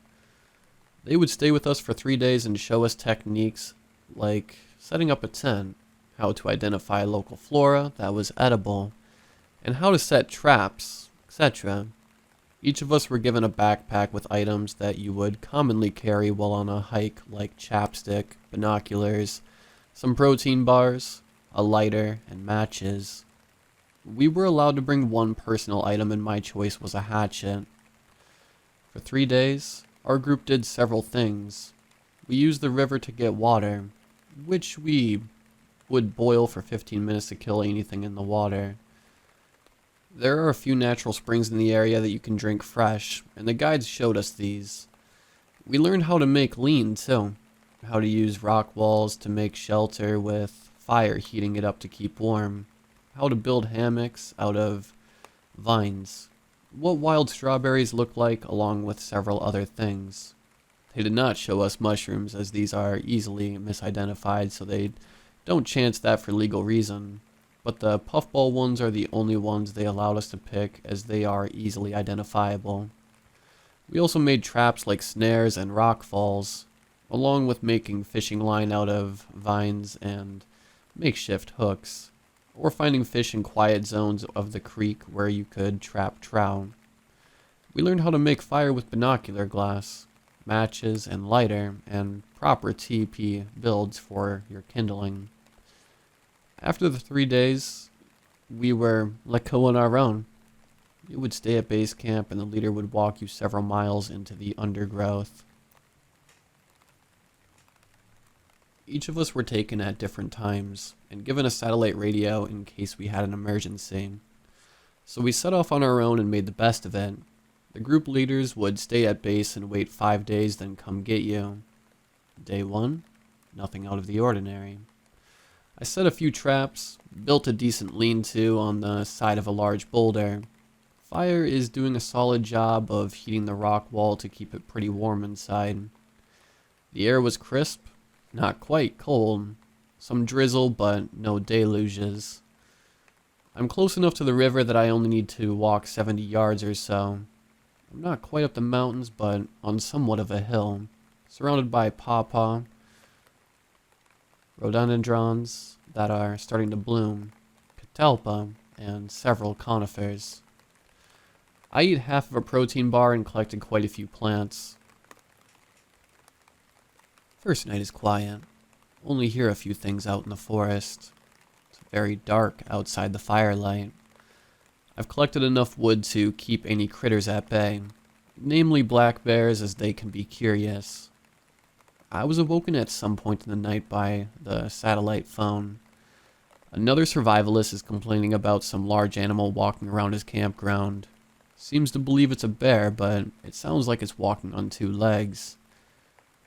Never says anything else the rest of the night. Night goes by without incident. But I will say earlier I did find tracks that looked human but were indicative of a Bigfoot, as the footprint wasn't formed quite like ours. I wear a size 12 boot. I put my foot onto the print and it was a solid 5 inches longer. Now there are stories of wild men in this part for the country. I brushed the stories off until I saw that print, and from night 1's satellite call. Night 3 is when everything went to shit. Around 1 a.m. is when I started to question when a large rock hit the back of my lean-to. I figured it was from the boulder, and something simply broke off, as rock slides are common around here. After that woke me up, I grabbed a flashlight and assessed the damage. I rolled the boulder off the shelter, and it wasn't too far from breaking it completely. I half-ass fixed it, and figured I'd just fix it in the morning. I had caught a rabbit in a snare, and I cleaned it not far from camp.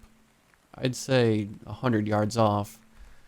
That was when I heard a rattling sound similar to that of a rattlesnake. I shined the light that way, and that was when I saw it. It had black fur and nightmarish red eyes, giving it the look and style of a predatory black panther. It had a dark, feral appearance. It had the body of a massive tiger with a tail with scales at the end that shook to produce rattling sounds similar to that of a rattlesnake. Its eyes glue a bright red, and leaving trails of reddish lines as it moved through the trees watching me. It moved towards me carefully and cautiously. Just when I thought I was done for, something screamed. It sounded like a gorilla when it gets angry, followed by a chuffing sound. Like when a dog has drank too much water, that deep in the throat like it's clearing it out. I turned back where I flashed my light and the creature was gone. I stood there frozen in this tiny clearing, thinking a bear is finishing off the entrails of the rabbit I cleaned earlier. I have no weapons other than my hatchet and a pocket knife. I came out of my trance and walked over to my backpack, never taking my eyes off the wood line. Everything in the night is quiet. I only hear the river running and the logs crackling. I sit down with my hatchet and throw more logs on the fire, hoping that it gets large and hit enough to keep things at bay. I sit for maybe 30 minutes and I'm kind of dozing off. Then another rock comes hurling from the left side of the forest and falls 10 yards away. I know the boulder didn't do this based on where the rock came from. Now I'm panicking. I stand up, hoping to make myself look large with my shadow on the boulder behind me. I hear the chuffing again, and smaller trees further in are clearly moving back and forth rather quickly. I can see a large black shape moving around the firelight just at the edge of the end of the light. 40 yards in, maybe. I can hear this thing breaking limbs, crushing leaves with every step. Thing was at least 8 feet tall if I had to guess. It had long black hair and terrifying sharp teeth, but it was pretty far from where I was. It's slowly moving away, but I could tell where the thing's head was watching me, as every now and again I'd see eye shine. It flashed its teeth like a baboon by folding its lips back and then walked away further into the woods, and the sound started getting fainter and fainter. And I could hear it go into the river and cross it. That loud shush, shush sound from the water as it crossed were only a few steps. It was about 20 feet across the river at this point. I sat back down and contemplated what to do. It's around 2 a.m. and I have a few hours till daylight. I don't want to walk the 4 miles back in the dark in a place I'm not familiar with. Fast forward 2 hours. It's 4-ish a.m. The satellite phone turns on, and a guy is screaming into it. Something's trying to kill me. I've had several rocks thrown at me. A large man is outside my shelter. I can hear it. That isn't a bear. I don't know what it is, but I need help. Silence. 15 minutes, 20 minutes go by. Another guy comes on. Something did that to me last night, but I thought it was a bear. I stayed here thinking I knew what it was. Rocks weren't thrown, though, and I could hear it walking the perimeter of my camp. It's close to 5 a.m. now. If I can make it a few hours until daylight, I'm fine. All the forest sounds have returned. I'm still waiting. Around 7:15 a.m. and check my backpack to see if I could find my radio, and it's gone. I start to panic because the sun isn't quite up yet, but that eerie dawn light is filling the land, and the clearing is still pretty dark. I start gathering my things and start putting the fire out with dirt around the pit, and start to walk, figuring I have no other choice at this point. As I'm walking, I hear something mimicking my footsteps. I stopped, and just before I put my foot down, I hear leaves crumble behind me. I ran as fast as I could deeper into the woods, losing my sense of direction. About 10 minutes into running, I see a cabin. I run in and slam the door behind me, placing everything I could in front of it. I'm writing this now, but out of my window I can see it showing its teeth to me like a baboon trying to imitate another animal. Its glowing eyes just watching me. It's slowly walking around to the front door, running its massive hands against the outside of the cabin. It's beating the door down. I don't have much time left. Please, if you go into the forest, whether it be for camping trip or hiking, beware of what lurks beyond the tree line.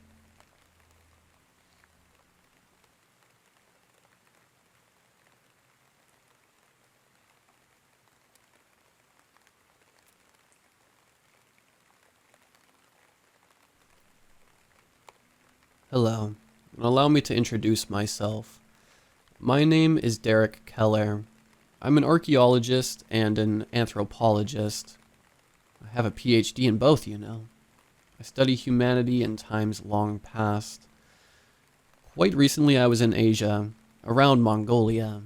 I was doing a dig on a site with some of my fellow academics. Some of them I would even consider friends.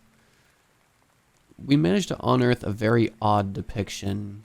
It was a 3-meter stone tablet that showed a human being upside down with rough depictions of our anatomy. Our organs, the heart, the guts, the bones. It was quite detailed. Not as much as a modern diagram, obviously, but you could very much tell it was showing the insides of a human being. We initially thought it was buried upside down and the human was meant to be upright. We heaved it up and laid it flat on the ground. However, Farhan, who could translate, Notice the text on the tablet was upside down if you looked at the depiction of the man as upright. He concluded it was actually meant to have the depiction of the human being inverted. He also read the text to us. It translated as, "It mocks all that we are." Well, we got to work on cleaning it. It had its fair share of dust and scrapes, but overall it was in very good condition when we were done with it. Night fell though, and we were tired, so we settled down in the camp we made around the dig site. A few of us sat around a fire we had going and swapped theories about what the tablet meant. My friend Monique suggested it could be used for medical purposes, that it was a rough diagram of the human body used by ancient doctors. However, she herself said that she didn't understand how the text would fit into the theory. Ever the fan of Occam's razor, Henry said it was simple art, that it was made by someone with a dark and morbid fascination. The text was a reference to death itself and how it mocks life. Farhan offered another, different interpretation. It depicted some sort of ancient monster, something that took the human shape and twisted it. He noted that the diagram lacked eyes, and that the proportions were inhumanly long. This was met with a fair bit of derision. After all, it seemed a little ridiculous. I personally assumed it was something a philosopher had, some kind of memento mori, a reminder that we are just meat in the end, something they thought about while looking at, like we did while looking at it now. Well, in the end, it was all just guesses. We hadn't even properly dated it yet. This was quite a find, and there would be many more discussions about this tablet. We'd have more knowledge when we compare it to others finds in the area. That night when I was sleeping in my cot, the foulest smell hit me. It instantly awoke me. I've smelled the reek of death before, but this was impossibly bad. I could say it smelled like shit. I could say it smelled like blood. I could say it smelled like roadkill sitting in the back of a musty car for a week. None of that could do it justice. I held my nose and stepped out of my tent to see what it was. The smell got worse, but I could find nothing. I heard a steady dripping sound and wondered if a sewer pipe had burst. Considering we were in the middle of the Mongolian wilderness, I dismissed that idea. I was not the only one who had been disturbed by this. My colleagues were out of their tents as well. Monique was the first to speak, her voice still groggy and with a heavy French accent. Guess I'm not the only one getting a whiff of Satan's asshole. Henry found that funny, but his sharp inhalation of air was met with instant regret and gagging. Farhan was clearly very distressed, and said in a hurried tone, "We should get in the truck and leave. I cannot spend another second here." I was not going to argue with him, and absolutely none of us wanted to stay here. All four of us loaded in the truck and departed from our reeking dig site. Thank the Lord the smell dissipated after about 10 minutes of driving. After a few hours we arrived back in civilization. We took some time to regroup and get our bearings. We were going to return, that we were sure of. We had some face masks we were going to wear. Henry suggested we pick up some perfume from a local shop. I scoffed and asked if there was even a small chance it was strong enough. A grimace appeared on his face and his nose wrinkled. He replied, "Yeah, perfume strong enough definitely does not exist." There was no choice but to eventually return to the site. All of us were clearly nervous, but the smell was gone. Everything seemed as it was normally, except the tablet. I was the first to notice and said, "I don't mean to alarm you all, but I could have sworn the tablet was near the hole we dug."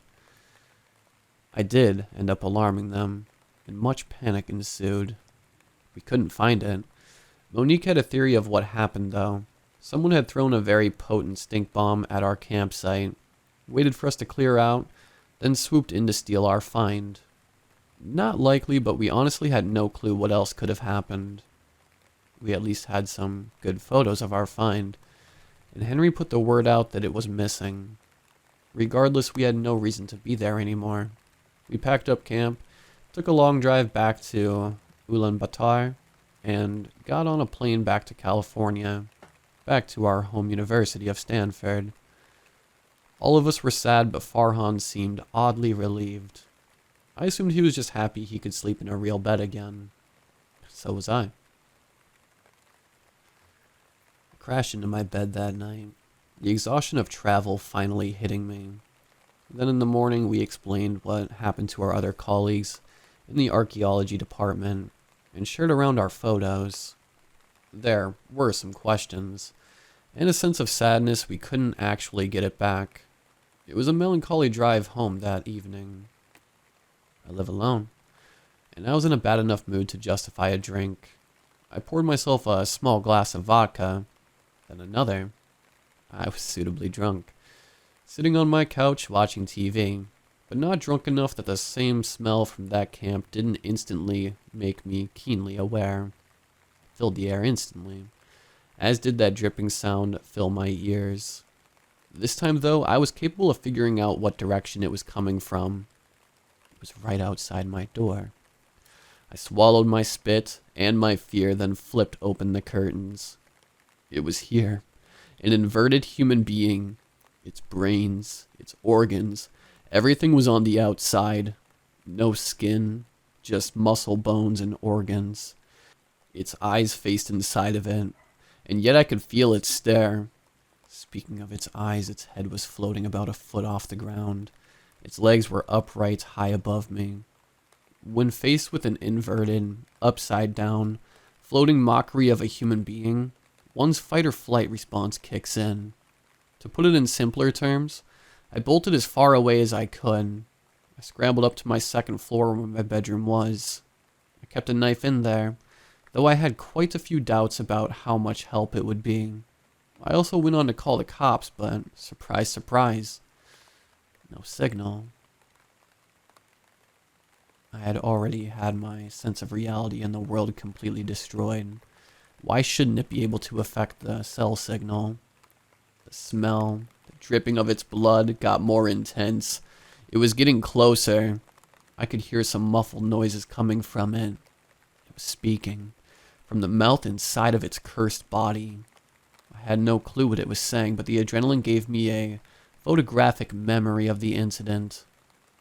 Here's what it sounded like phonetically. The door to my room flung open. It sounded muffled, chanting and speaking coming through with the voice of a legion. It droned out my ears. The smell was absolutely unbearable. This inversion of all of humanity, its horrific visage made me cry. It made me scream in anguish and desperation. It hovered right next to me. I lost all strength and the knife fell out of my hand. The stench right next to my nose, and it started bleeding. I closed my eyes and braced for my end. It grabbed me with its bloody hands and pried my eyelids open. It used its pinkies instead of its thumbs on its inverted hands. Its faceless face was about an inch away from my own. Its hands moved down my neck and squeezed. I could hear its voice, deep but muffled. It was making a laugh. A mocking sound. Then it vanished. Its laugh rang in my ears. The only sign it was here was the blood it left all over my face and neck. The blood it dripped all over my house. My phone buzzed. It made me jump from the leftover fear. I looked at it. It was a text from Farhan. It said, "We have done something unforgivable. We have unleashed pure evil."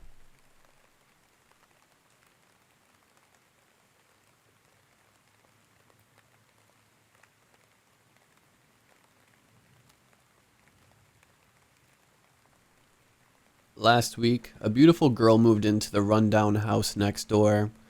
She has long blonde hair and a slim figure. She's maybe 18, 19. The first time I saw her, she was sitting on her porch wearing denim shorts and a t-shirt, and gnawing on a chicken bone. She stripped off the meat and chewed on the actual bone before crunching it in half and swallowing it down. I was attracted and disturbed in equal measure. Still, I wanted straight away to ask her out on a date, though maybe for a movie rather than a meal. I would have been amazed if she said yes. I'm 21 and still live with my parents. I went away to college for a while but dropped out. I stayed up all night watching horror movies and playing games and spend a good chunk of each day asleep. I know that my parents' patience is stretched to the limit. I have promised them that I will get my act in gear, find a job, and move out. I mean it. I really do, but if only there weren't so many distractions in life. With the sunset on another day, I was trying to decide what film to watch, a classic or try something new, when I noticed something moving in our backyard. My parents' house is modest. They don't have much worth stealing, and there isn't anything fancy such as security cameras. I pressed my face pretty much against the window to try and see what was out there. There are cats, foxes. I was hoping for one of those. I think they're cool. I was surprised to see it was the girl from next door. Slipped into shock as I watched her lift the lid of our trash can and start to poke around in there. And not with her hands, but with her face. She stuck her head right in there. Her hair was tied up in a ponytail to stop it getting dirty. I thought, and then my mind went back to reeling. What the hell was she doing? My question was answered when she stood back up straight. In her mouth she had the remains of the joint of meat we had for dinner 3 nights before, and had been providing snacks and fillings for sandwiches since. There must have been only scraps of meat left, and fat, bone, and marrow. The girl glanced around. I tucked down nervously, as if I was the one doing something weird. I chanced to look a minute later and saw her climbing back over the fence which divides our properties. I did not watch any movies that night. I was staring at an empty screen. By dawn, my heartbeat had almost returned to normal, and I had worked out what was going on. She must have been starving. Maybe it was poverty. Maybe she was being abused. Whatever it was, she had been driven to scavenge in trash cans just to get something to eat. I had always wondered if there were people in our country living in hideous conditions like these. Their suffering hidden. Well, I had seen it with my own eyes now, and I was determined to help. Blinking in the morning light, I really was not used to being up and around before mid-afternoon. I went over to her house. She must have seen me coming just as I stepped onto her porch. The door opened and she came out. She put her fingers to her lips. I could hear movement inside the house. Her parents, I guessed. Had she just warned me not to disturb them? I had no idea what the right thing to do was, so I decided to plow on. I cleared my throat. "I'm David," I said. "I live next door." I would start with us getting to know each other. I would gain her confidence and then be there for her, be the person she needed. She stood on her porch and looked at me. Her eyes were emerald green. I'd never seen close enough before to see this. Sweat trickled down my neck. Nothing to do with the heat of the day. I managed to go on. "Could I ask your name?" She tilted her head in response to my question. Her eyes grew wider. She did not speak. "I'm David," I said, and pointed at my chest. Pointed at her. "You?" Still nothing. My shoulders sagged and I sighed. Sorry, bad joke. I don't know if there had been a moment, any connection between us, but if there had been, it was gone. I joined her in silence before finally admitting defeat. "It was nice to meet you," I said, and turned tail. The rest of that day was horrible. I could not stop thinking about her for even a few seconds. I kept glancing out to see if she was back out on the porch, but there was no sign of anyone. I spent intervals staring at my laptop. At one point I drew 2 overlapping hearts, wrote "trash can girl" in one, clicked in the other, typed D, then A. then deleted the whole thing. I'd never felt so dumb in my entire life. Or so sad. Around dusk, I dragged myself out of the house. I walked the streets. Was this what being in love was like? If it was pretty lousy. Then I had a brainwave. The way to this girl's heart was clearly her stomach. I had just about enough in my account to buy a pizza. Meat feast seemed the obvious choice from what I had seen. I would buy a pizza, take it round. She would devour it, and I would try again. My name's David. What's yours? Genius is simple. I thought as I carried the pizza to her house. I waited for a moment at the base of the porch, expecting her to have seen me again, make an appearance. My heart was beating 10 to the dozen. Nothing. No swinging open door. Not even a creak. The smell of the pizza was drifting up at me. I went to knock on the door, and when I touched it, it moved. It was not locked. I pushed it open an inch, called out quietly, "Hello?" There was no reply.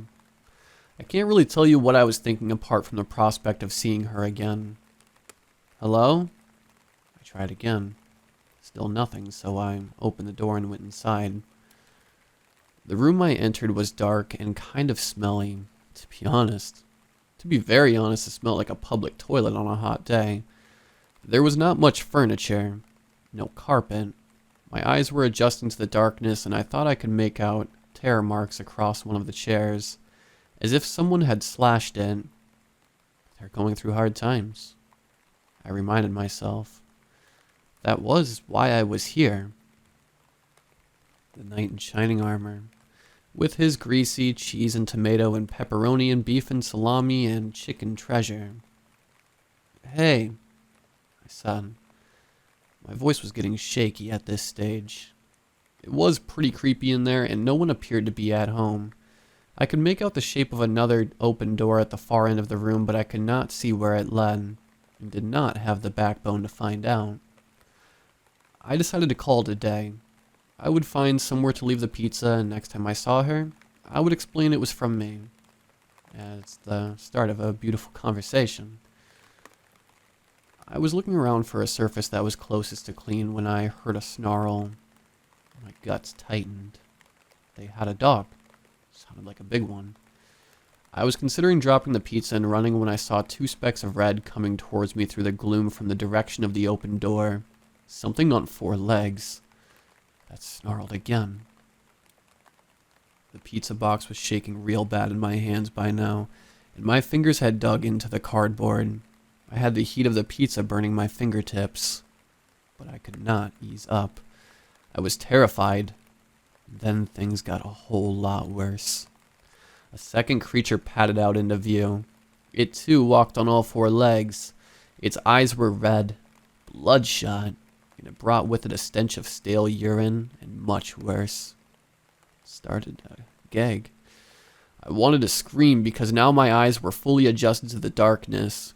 I could see that this was not a dog but a woman. She was smeared in filth. She crept towards me, paused, sniffed. The first creature came up to her side.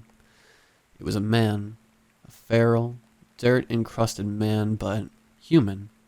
His hair was matted and jumping with fleas. He was staring at me. Suddenly he bared his teeth and reared up. My bladder let go. Sure, love can make you lose control. Fear, raw, pure fear, can do much worse to you. And then she appeared. She walked out into view. The girl next door. My trash can girl. She was wearing the same t-shirt and denim shorts. Her face was fixed into an expression of pure concentration. She was struggling with something. I had no idea what until she said, "No." Her voice was cracked, strained. She was clearly finding it a fight to speak, but she persevered. "Mom, Dad, please, no." The man who had reared up dropped back onto all 4s and began to circle me. Drool hung from his mouth and left a trail across the bare floorboards. I stood there shaking, trying not to move, trying not to breathe. The girl remained very still. The only thing she did was tilt her head to one side, as she had done that first time we met, and I realized that she wanted to know what was in the box. I lifted the lid so she could see the pizza, held out the box to her. She moved towards me until we were close enough to touch. She took the box from me and walked away. The man and the woman followed me. She on 2 legs, they on 4. Left alone, I started to cry. Over the last few days, I have got my act in gear. I've written a resume and I'm spending all my time applying for jobs. I've also emailed my old college, asking them if there is any way back for me. I am determined. More determined than I have ever been in my life. And as soon as I can, I'm going to get the hell away from here. I'm going to ask her to come with me.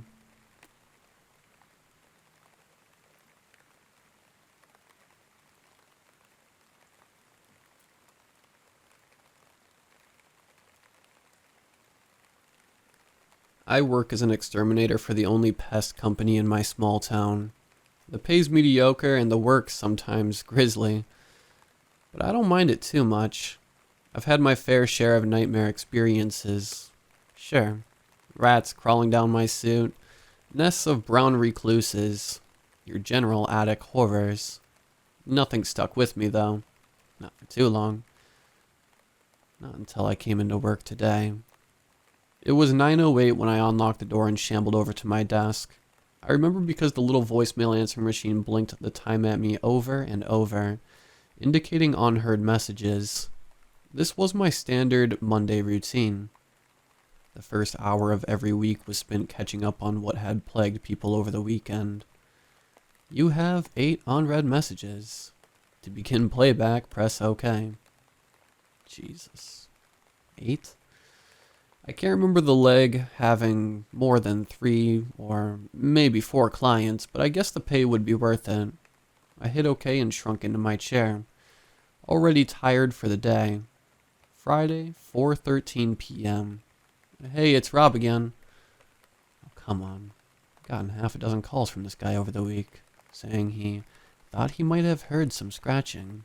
He was not on my list of priorities.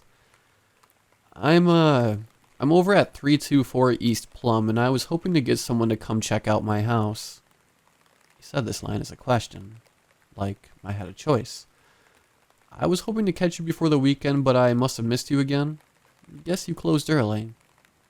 Christ, what a dick, I thought. You know we didn't close early. God forbid I take an afternoon off. Anyway, I'm thinking it's rats. I've been hearing some scratching from inside the walls. It's not too loud, but I don't want those guys running around, you know? His nasally, high-pitched voice pierced my hungover ears. Rats, huh? Yeah, he'd know. Fine, whatever. I'll call him later today. I pressed next. Saturday, 9:24 a.m. Hey, Rob again. At 324 East Plum. Sorry to bother you again. Are you... I interjected out loud, I guess for my own satisfaction. He drawled back in mid-sentence after where I cut him off. Update in the... situation, I guess the word.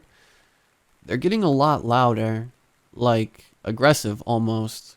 Last night after I called, the scratching intensified and it seemed to be in whatever room of the house I was in.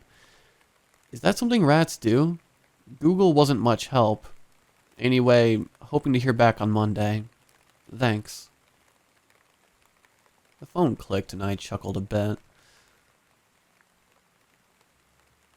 Following him around, huh? I'm sure. Rob sounded like every white-collar moron who ever called in. Scared and helpless and clueless. I groaned under my breath and pressed next. Saturday, 2:42 p.m. Instantly, I recognized the voice. Hey, I really hate to be blowing up your phone like this, but honestly, I'm at a loss. I know I just called this morning, but I think things are getting worse. I left a bit of food out, you know, from lunch, and it's gone.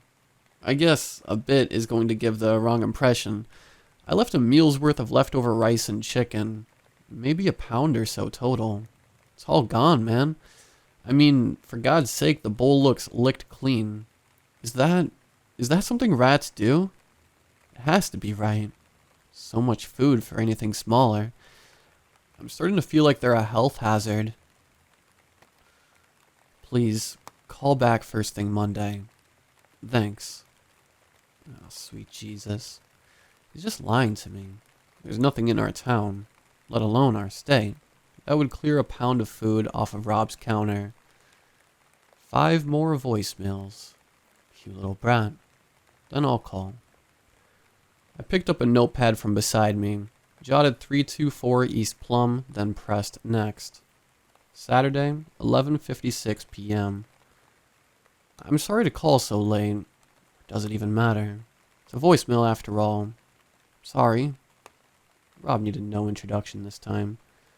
I'm very concerned at this point. I was sleeping somewhat shakily given the near constant scratching when a knock woke me up. Several of them, actually. There's a pounding coming from in my walls, sometimes dull, sometimes sharp like it's right on the wall next to me. Is that some sort of mating thing? Do I need to be concerned about an entire nest? Regardless, I'm miserable and desperate for assistance. Looking forward to your call immensely. Rob. I won't lie.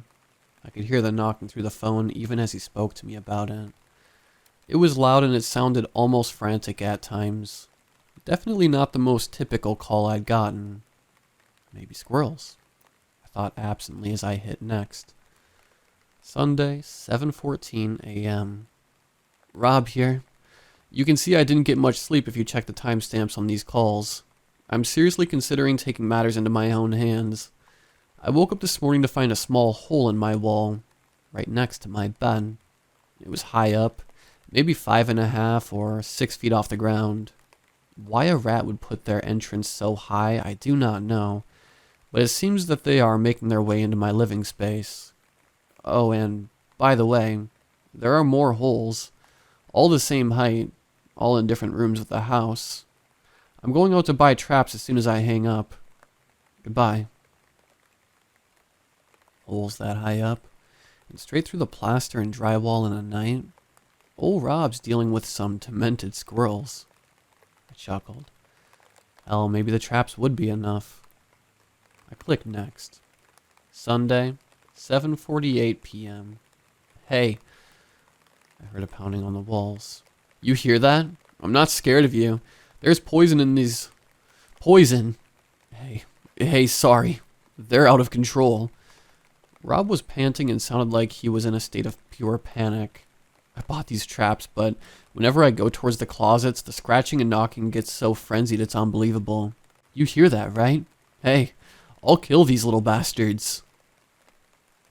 There was an audible laugh. My skin crawled as I heard it.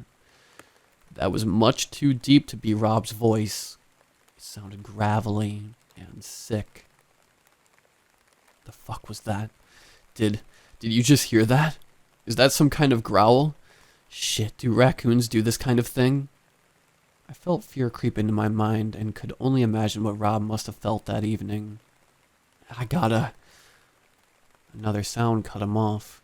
This time something that sounded like a muffled cough. I gotta go. Talk tomorrow. Actually nervous, I started to call Rob. As I typed his number though, I realized that the next voicemail was also from him. Oh, fuck. Please tell me he sorted it out. I pressed next. Monday, 2:57 a.m. I think there's something very wrong, man.